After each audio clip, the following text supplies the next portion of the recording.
So remember, just to kind of recap last week. All right, so in Exodus, God delivers his people, led by Moses. Remember, God hears the cries of his people. He remembers them, and he raises up Moses, a deliverer, to go and set his people free. So he sends Moses to Pharaoh. We talked about, how God hardened Pharaoh's heart, though, really what he did was he gave Pharaoh over to his own just evilness. But eventually he relents, he lets the people go, and then he changes his mind, chases after them, but God miraculously parts the Red Sea. They go through on dry land, and then, crashes down on the Egyptians, and they are saved. So we see that, and then after that, though, God's presence was symbolized in two things. What were those two things? Yeah. Oh, backwards. Yeah, right. So cloud by day, pillar of fire by night, right? And so, let's see. So let's look first at how. We'll break the second part of Exodus into different sections. And so first, we're going to look at the law. The law. So God gives the law to his people. And so the first thing that we see is that God gave the law to show his love, Let's look at Exodus. If you have your Bibles, turn to Exodus chapter 19. Everybody turn to Exodus chapter 19, and we'll start in verse 3. Somebody want to volunteer to read 3 through 6? All right.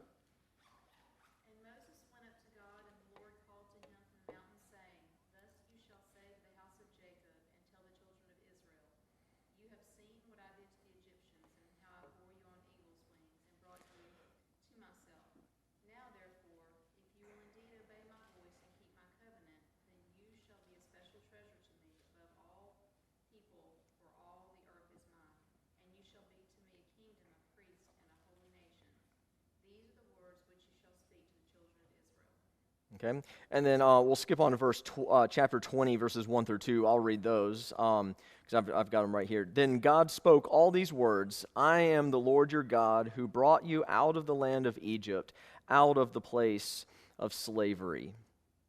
So, first, the first couple blanks here, the Lord rescued and protected his people in the Exodus so they could have fellowship with him. All right, so the Lord rescued and protected his people in the Exodus so that they could have fellowship with him. See, God made his covenant with the Israelites by giving them his law, and what did he expect in return? Their obedience, right? And so we can't miss the fact that God's grace preceded his law, but yet both reflected his love. All right, so his grace preceded the law, but yet both reflect his love for us. So why does God's love for us motivate our obedience to him? How do those two work hand in hand? Because we don't love God because he tells us just because he says we should. It's not out of obligation, but we obey out of God's love for us. Right? Because he loved us. So why does God's love for us motivate our obedience? Okay, yeah, sure. Well, that's absolutely. One thing, it protects us. A lot of God's law was made or written for the Israelites to protect them. Even just physically, their health, their well-being was dependent on them following the law. Okay, what else?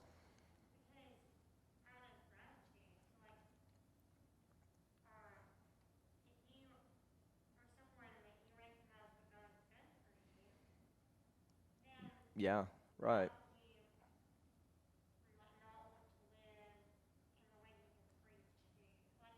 Right, yeah. When you realize what you've been saved from, it should fill us with a sense of gratitude. And it goes back to the parable this morning, of the unforgiving servant. Even though the purpose of the parable is forgiveness. I mean, because they come to Jesus and say, well, how many times should I forgive my brother?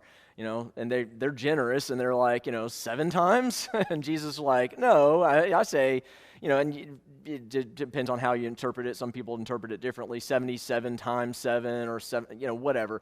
But his point is that it should not be counted, right? But there's another meaning to the parable too, and that not only does it, are we forgiving because God forgave us, but also we love, and that's why I used it this morning, because we love because God loved us, right? And so it fills us with gratitude when we realize what God's done for us, and so we should want to serve, and we should want to please the one who saved us. Jesus, in Jesus, God's given us everything we need for life and godliness. And so through his love for us, he's freed us from our sin so that we can obey. But salvation isn't just a private matter, right? It has effect on the rest of our lives. It has effect on all of our lives. First, salvation leads to a love for the God who has saved us. I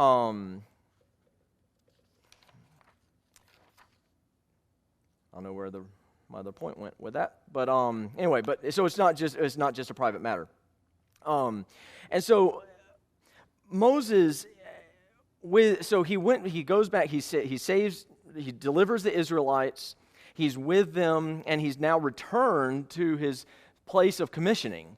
Remember, he's commissioned at Mount Horeb, right? The burning bush, God sends him to Israel. Now he's back at the place of his commissioning, called Mount Horeb, or also Mount Sinai. And the Lord gives him his words to speak to all the people. And so first, Moses was to remind the people of the Lord's salvation. He reminds them about what God's done for them. The Exodus, remember, was fresh in their minds at this point. They had it had probably only been a couple of months since they had been delivered out of slavery, so it was fresh in their minds. And so just a few months ago, the Israelites had been helpless slaves. What? Yeah, right. Well, were they slaves for 400 years? I know it was about 400 years passed since the Israelites went to Egypt with Joseph, to the point where the Pharaoh arose and put them into slavery. How long was it that they were in slavery? Do we even know? I don't even think we know exactly how long. But the 400 years was from the point that they went into Egypt to the point that the Pharaoh came, and it says that the new Pharaoh rose that didn't remember Joseph, and he got threatened by the Israelites, and so he put them into slavery. So also you remember. So they had seen. They were helpless slaves. They had seen the violence that the Egyptians were inflicting upon them. They saw the evil that had been inflicted upon them, but they also saw the humiliation of Pharaoh and the Egyptians when God brought the plagues upon Egypt, and eventually when they escaped, and when the Exodus started. And then second, the Lord Moses was remind the people of the Lord's salvation. Second, the Lord described his protection of his people. And so he says that he carries them on eagle's wings, lifted up by the loving care of their God. They were protected from the humiliation. They were protected from the death from Pharaoh, and elevated to safety. They had been brought through the Red Sea, and God had protected them. God had provided for them. And then so finally, God speaks about a communion with his people, saying, I brought you to myself. God brought the people to the mountain, not just to save them from slavery, but also so that they would enjoy the fellowship with him. And so the goal of God's deliverance is worship and our enjoyment of God forever, for eternity. And so we see that the purpose of God's salvation of Israel, the purpose of him saving the people, in addition to keeping his word, was also to display his love. Remember back, the original covenant that God made with his people was what? For them to be a blessing to all the nations, right? Now, but they were to be a blessing to the nations, but not for themselves, not for their sake, right? But for the Lord's sake.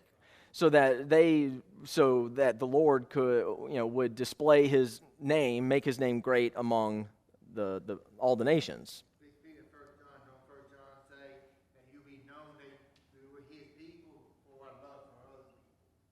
So I said if we were known because we love other people, that's why we don't know. Yeah, I mean, it's even more explicitly stated in the Gospel of John when Jesus said, by this the world will know that you are my disciples if you love one another. Yeah. And so it was to display God's love, his love for his people, which in turn is passed on to the world. And so God didn't set his love on Israel because they were better than everybody else. Remember, we talked about this a few weeks ago. It wasn't that the Israelites were better than everybody else. It wasn't that they were more holy than anybody else. It wasn't that they were more righteous than anybody else. What? Abraham had faith. Well, yeah, he had faith, right? But but the point is that God did not use them because they were better than anybody else. Right? God blessed them for himself and in spite of them, because he's a faithful God who keeps his promises, because he was being faithful to the promises that he had made to them. And so by obeying God's commands, Israel then would serve as what he describes as a kingdom of priests and a holy nation. Now, what does that mean? Because we have got the Levites were the priests, right? But when he says that we are going to be a kingdom of priests, was he just talking to the Levites? No. Who was he talking to? The whole nation, right? So what does that mean? So if the whole nation was to be a kingdom of priests, but yet he set up the Levites to be the priest, what does that mean? The Levites interceded on behalf of the people to God. Right. So now the nation would intercede on behalf of the world to God. Right. Yeah, exactly. So the Levites were the ones who were tasked with the worship of God and setting up the tabernacle and performing all the sacrifices and leading the people, but yet all of them were to be priests. Right, all of them were to be part of the covenant in God's blessing of the world. And so point number 2 is that God gave the law to show how to love him. So first, to show his love, but then also he gives us the law to show us how to love him. Look in Exodus 23-8. Somebody read that.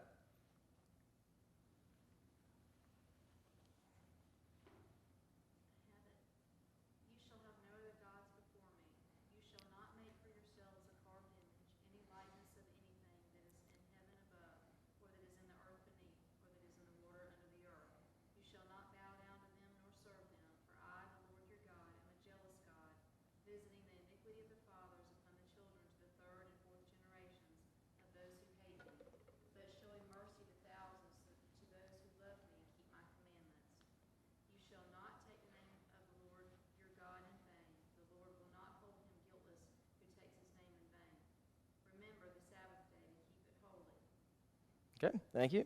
So the first couple blanks here, God's people are to love him with all of their heart, soul, mind, and strength. This entails worshiping God alone, worshiping him as himself, and always honoring his name. The first 8 commandments is how to love God. The last commandments is how to Yep. love each other. We're going to look at that. Yep.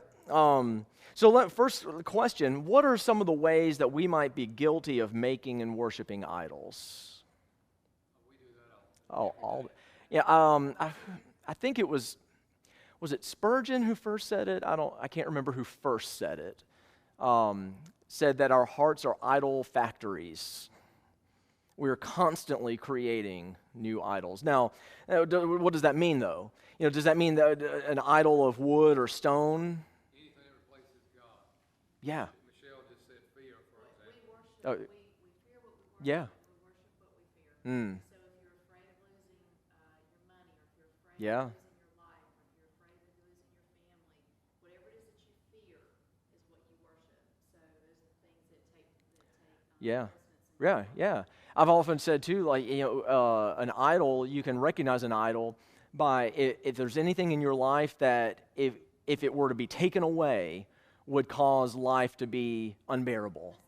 Yeah, and which kind of piggybacks on that fear that you were talking about. Yeah, that if I lose this thing or if I don't get this thing, then life is meaningless or life is just not worth living. So, in other words, it's when we take good things, even sometimes, and make them ultimate things. It's funny that she said that because the most repeated commandment in the whole Bible is to fear not.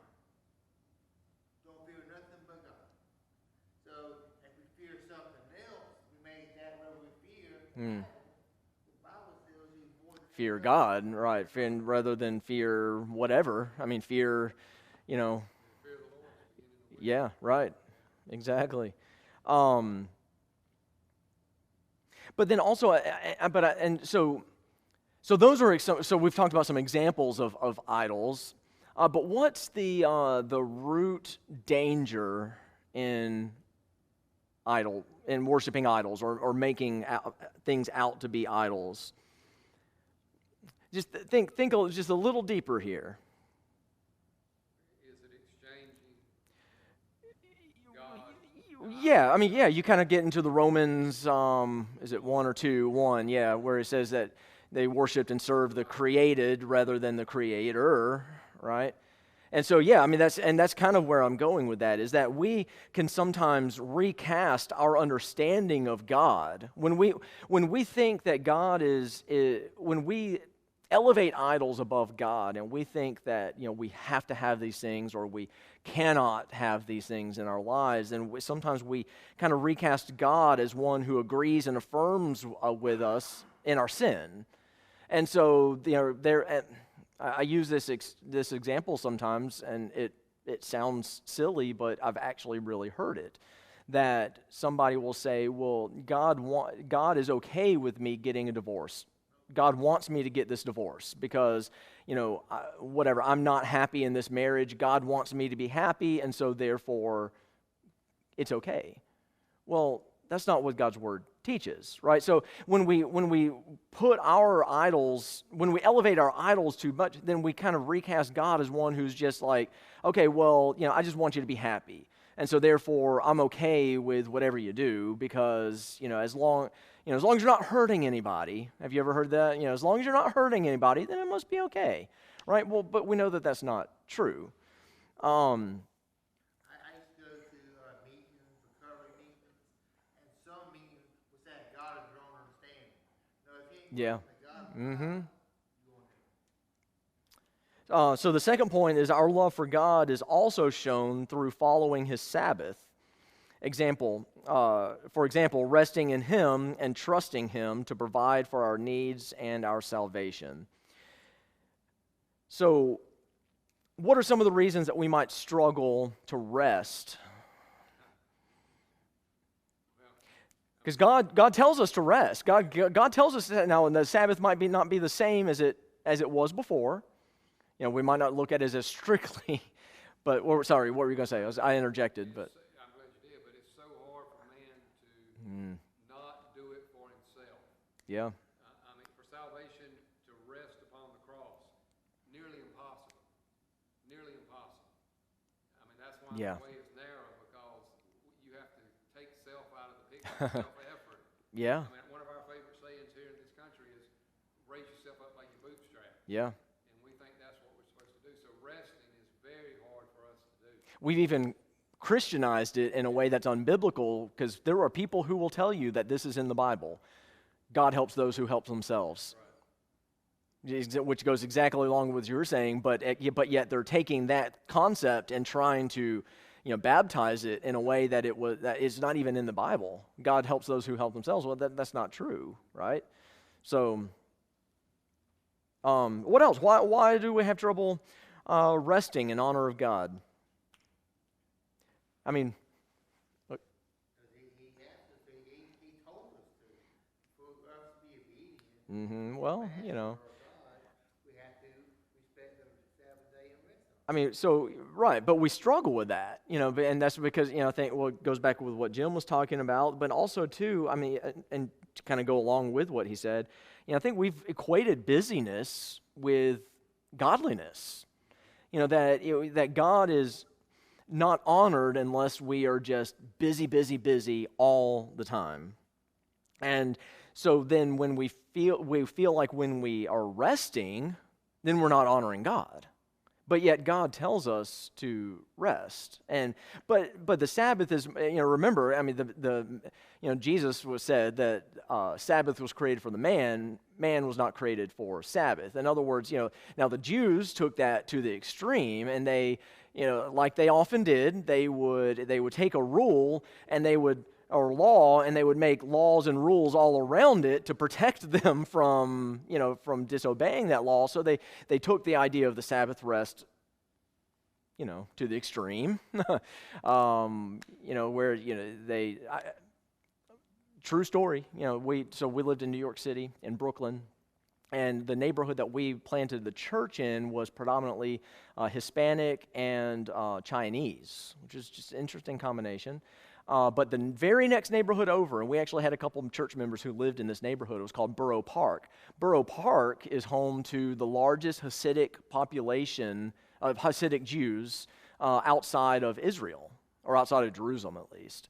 And so the Hasidic Jews are very ultra-Orthodox. The men would wear their black top coats and, the prayer sash. They would have their curls, tucked up under their hat, with their yarmulke. They outside they would wear a top hat. Ladies would all wear wigs and long, full-length dresses with hose. I mean, it was wild. Now, it was crazy too, driving through just not long after Yom Kippur, the Day of Atonement. Not long after Yom Kippur comes a festival called the Festival of Booths. And so you would drive through this neighborhood during the Festival of Booths, and it was crazy. They would literally have their booths all set up all throughout the neighborhood. So because the Israelites were to construct a hastily constructed booth, and they were to eat all of their meals out in that booth for 7 days, I think, something like that. And so they still do that today. Now, here's my story, though. At the hospital, there was a hospital in Borough Park. It was a Jewish hospital, Maimonides Hospital, a very Jewish name. And there was a regular elevator, but there was also what they called a Shabbat elevator. And Shabbat is Sabbath. And so this elevator, Shabbat elevator, would stop on every floor on the way up and every floor on the way back. You know why?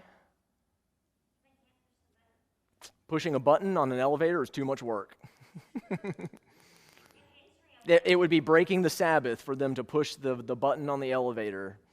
And so the elevator would stop every floor on the way up and every floor on the way back. And it was crazy. I would go for runs through the neighborhood sometime because there was a park that I would run to. And so I would run through on a Friday afternoon. And, things were just like busy, bustling. And then I'd come back Friday evening, dead, ghost town. Because why? 6 o'clock. Yeah. Yep. Because they were... Okay, Friday, Saturday, because they were preparing for the Sabbath. And so, literally, it was a ghost town. So, that's just a fun story to help illustrate the fact that sometimes they would take it, to the extreme. But.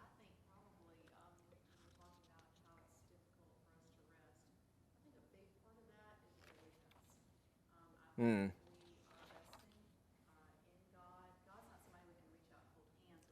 Yeah, right. Huh.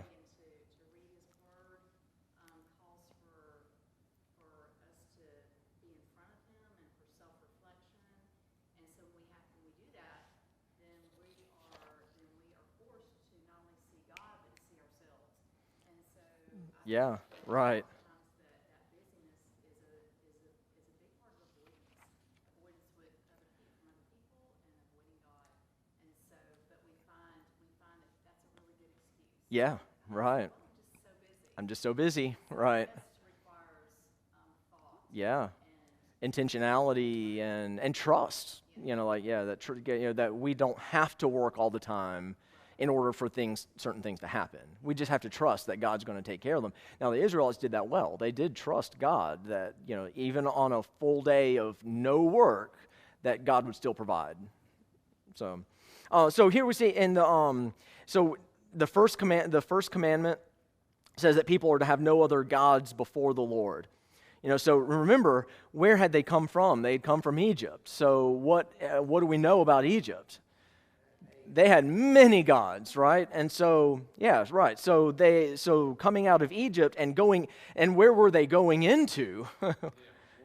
Yeah, I mean, they were going into the land of Canaan, right? So, which is another polytheistic society. Right in between, coming out of Egypt and going into Canaan, he says, you should have no other gods before me. The second command says to make no idol to replace God or to represent God. And so this also forbids the worship of anything from the created order. In Romans 1, that they worshiped and served the creation rather than the Creator, who is blessed forever. Amen.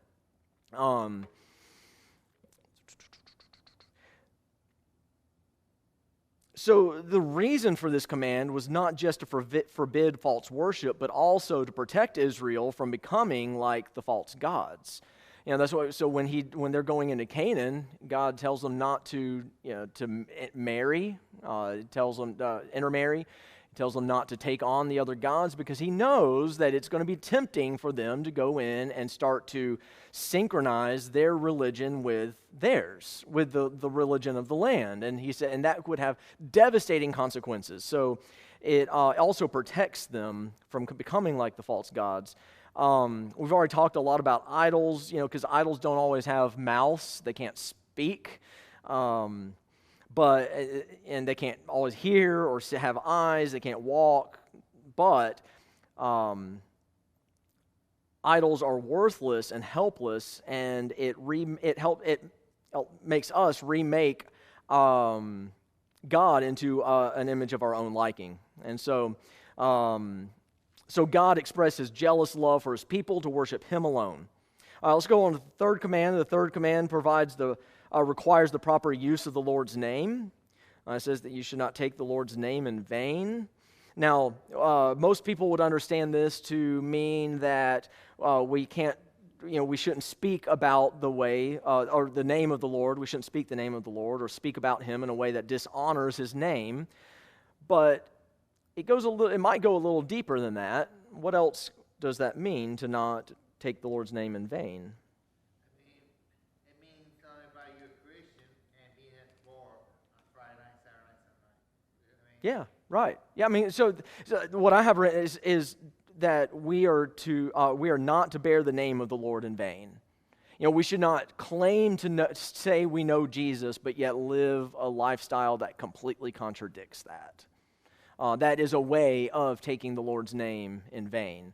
So at a minimum, we should not speak the Lord's name in vain. We should not use it, carelessly, or as a curse, especially, right? We all know what that means, right?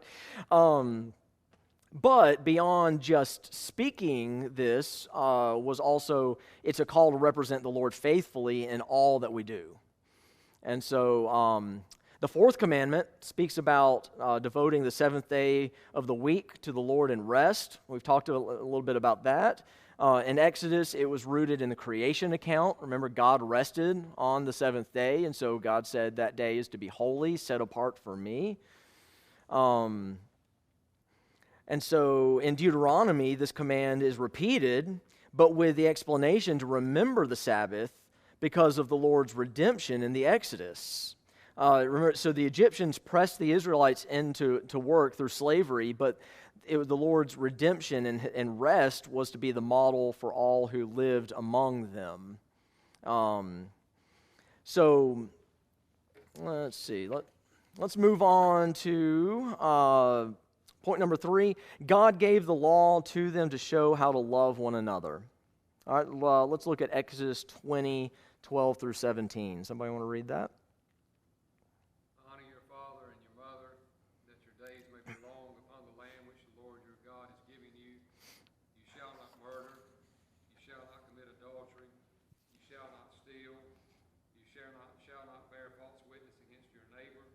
You shall not covet your neighbor's house. You shall not covet your neighbor's wife, nor his male servant, nor his female servant, nor his ox, nor his donkey, nor anything that is your neighbor. Why do you think he went on a little into more detail about the covetousness part of that? Well, yeah, because of our hard heads, right? I mean, covet. This is just a side note.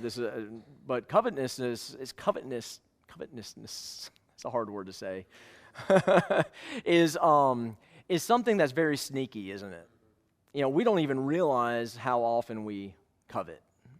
How often we are jealous. Now, we see we've got these 3, foster babies that we're taking care of. Well, they're not babies, but you see it in kids, and you're like, oh man, that's just. I mean, you can just see that. One of them, my daughter the other day, my daughter's Emily was playing Minecraft the other day, and so one of the foster kids wanted to play, and when she was told that she couldn't, she just went into she just started throwing fits. Crying and just wanted so bad to play this game. And you look at it in kids and you think, oh, well, that's just like so childish. But yet you look at our own hearts, and so oftentimes we covet, don't we? And it's just sneakier in adults. It's more subtle in adults sometimes. But anyway, so the first couple blanks on this are that the last 6 commandments show how we are to honor God in our concern for the interest of others, not merely our own. We're to honor God in our concern for the interest of others, not merely for our own. So,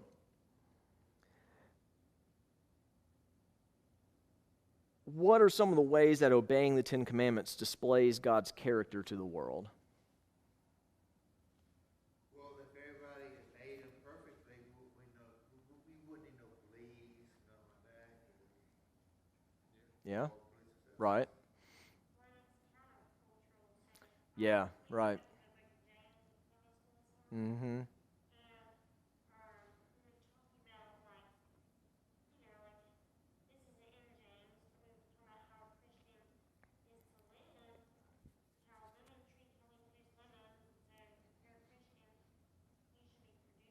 Yeah, right.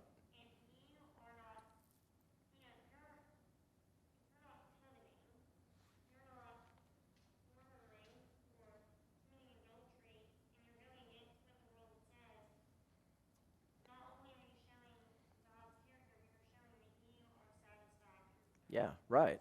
Yeah. Mm-hmm.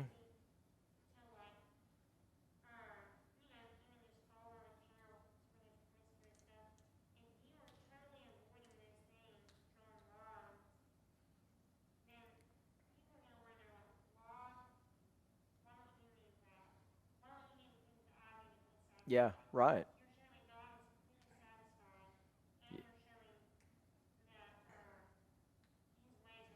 Right. Yeah, it goes back. Like what you said at the beginning. They're countercultural.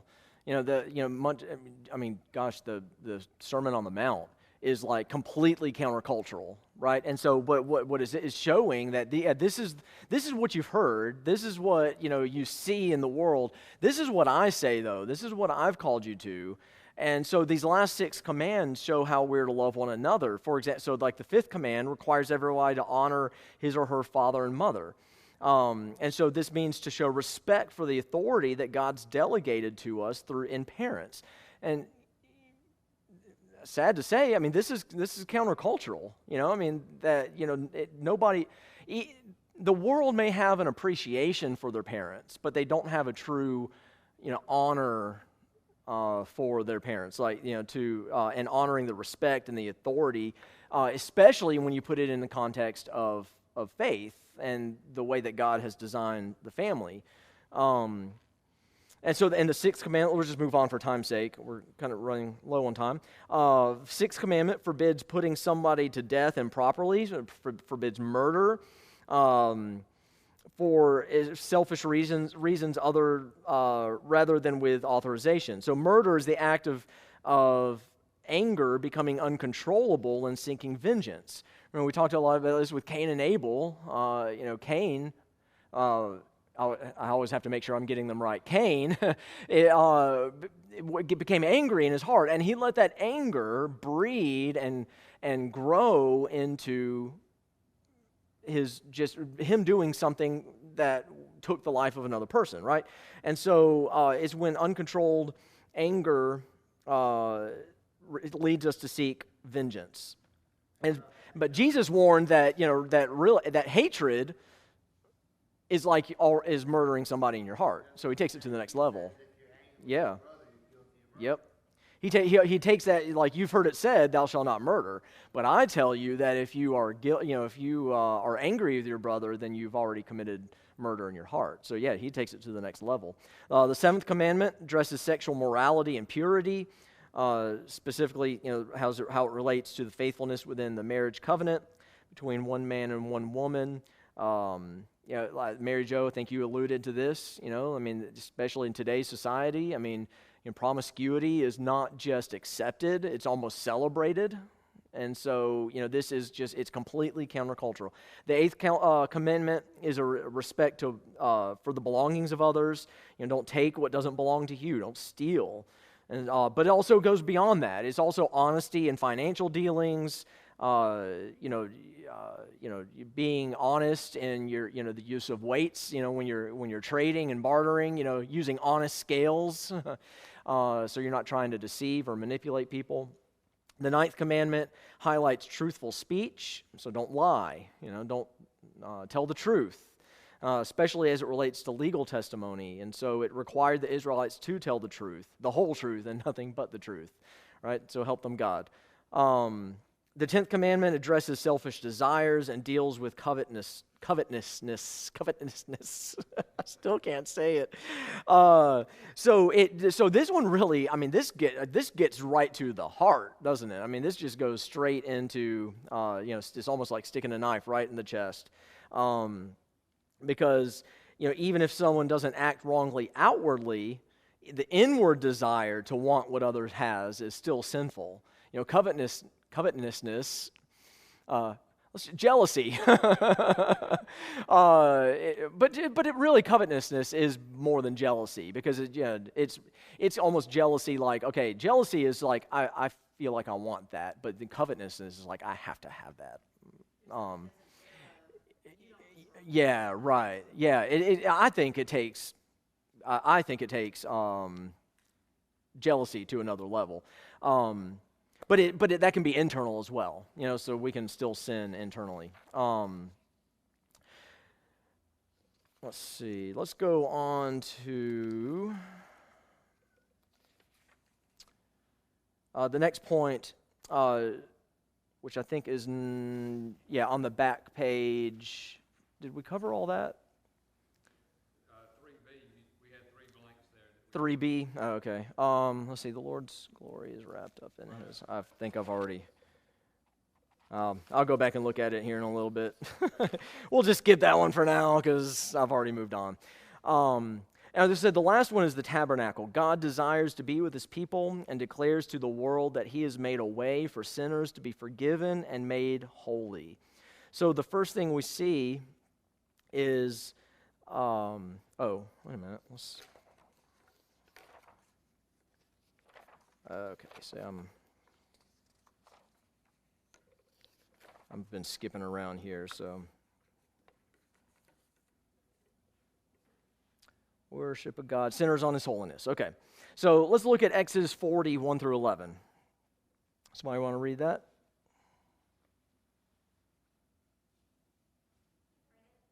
Yep. Yes. The Lord spoke to Moses, "You are to set up the tabernacle, the tent of meeting, on the first day of the first month. Put the ark of the testimony there, and screen off the ark with a curtain. Then bring in the table and lay out its arrangement.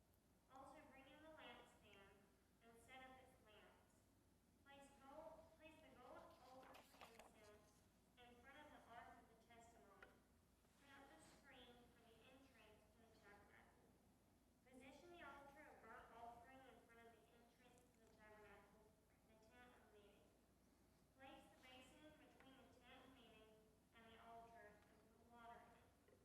Assemble the surrounding courtyard and hang the screen from the gate of the courtyard. Take the anointing oil and anoint the tabernacle and everything in it. Consecrate it along with its furnishings so that it will be holy. Anoint the altar of burnt offering and all its utensils. Consecrate the altar so that it will be especially holy. Anoint the basin and its stand with consecrated. Okay. So first, the construction of the tabernacle represented a culmination of God's redemptive work in the Exodus and a fresh beginning of their new experience of God's saving presence. And then the second blank is the tabernacle was designed by God with increasing levels of holiness as one proceeded inward toward his presence.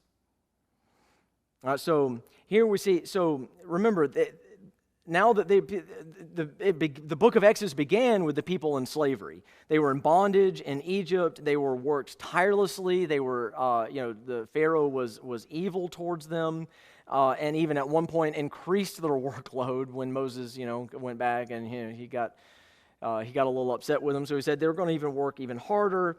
So God redeemed his people because he heard their cry for deliverance. And so now that the people were free from the bondage, God was preparing them to worship him alone. He was preparing them, or worshiping their holy God required detailed obedience, including following God's specifications for his dwelling place, which was to be the center of Israel's life and worship. So he gives them very specific instructions on how to build and set up the tabernacle. And so first we see the tent of meeting. The tent of meeting was just, was the tabernacle itself. It was just the, so I can always remember here. Let's see. This was 50 cubits. This was 100 cubits. And then here we see the entrance. All right? So we got the entrance, and then we've got the altar of burnt offering.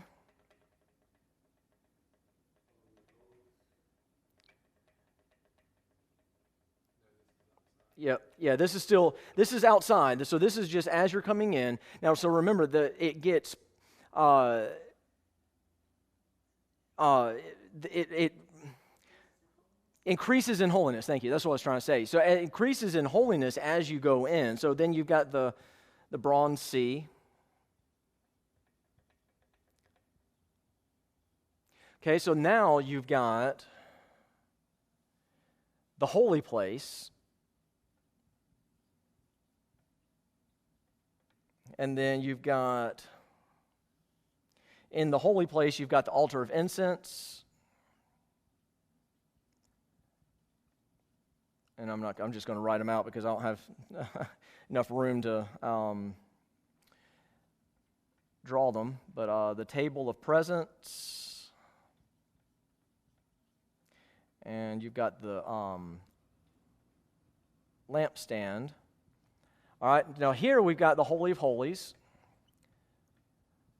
Josh. And what is in the Holy of Holies? The Ten Commandments. Yep, which is contained in the Ark of the Covenant, right? And the Ark of the Covenant represents God's presence with his people. Now, so what separates then the holy place from the Holy of Holies? Right. The veil, the curtain. Yes. And so when Jesus died, the curtain was torn. Now this is the tabernacle, remember. This is the temporary place of worship, so to speak, before the temple was built. Now, but once the temple was built, it was built in the same basic format, and with a few other things. And then, but the veil was torn. But how was it torn? From top to bottom. That doesn't just happen, first of all. But so, first of all, it signifies God's power, but also it signifies what? His presence, right, coming to us, right? Jesus came to us. So he was given specific instructions how to set up the tabernacle, working from the inside out. And so we've got the tent of meeting, which was just that was the whole tent. You've got the Ark of the Testimony, which is to be placed and screened off with a curtain, and that was out of view. So just outside the holy place was the altar of incense and the table of the bread and the lampstand, so that the light of God's presence would shine upon the 12 loaves representing the 12 tribes of Israel. And this area was also curtained off from view. So not everybody could go into the holy place. This is where they sacrificed, right? And then the holy place, the priests could go in, but then the Holy of Holies, what? High priest could go in how many times a year? One time a year, right? Eventually. I don't know when that started, but was that temple or do you think they did that in the tabernacle as well? I think it was in the temple. That's what I was thinking, that didn't start till the temple. But you're right. I mean, nobody else could go in. And so if he was struck dead, I'm not going in after him. So we're going to yank him out with a rope.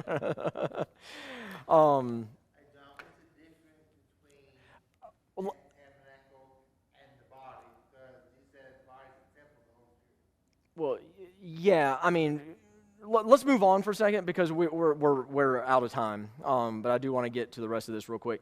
The second point is worship of God centers on his forgiveness. I'll read this, Exodus 40, 12 through 15. Then bring Aaron and his sons to the entrance to the tent of meeting and wash them with water. Clothe Aaron with holy garments, anoint him and consecrate him so that he can serve me as a priest. Have his sons come forward and clothe them in tunics, anoint them just as you anointed their father, so that they may also serve me as priests. Their anointing will serve to inaugurate a permanent priesthood for them throughout all generations. So the first point is that God's choice of Aaron, as a priest was a great act of mercy and demonstrates God's desire to cleanse and use imperfect people for his holy work.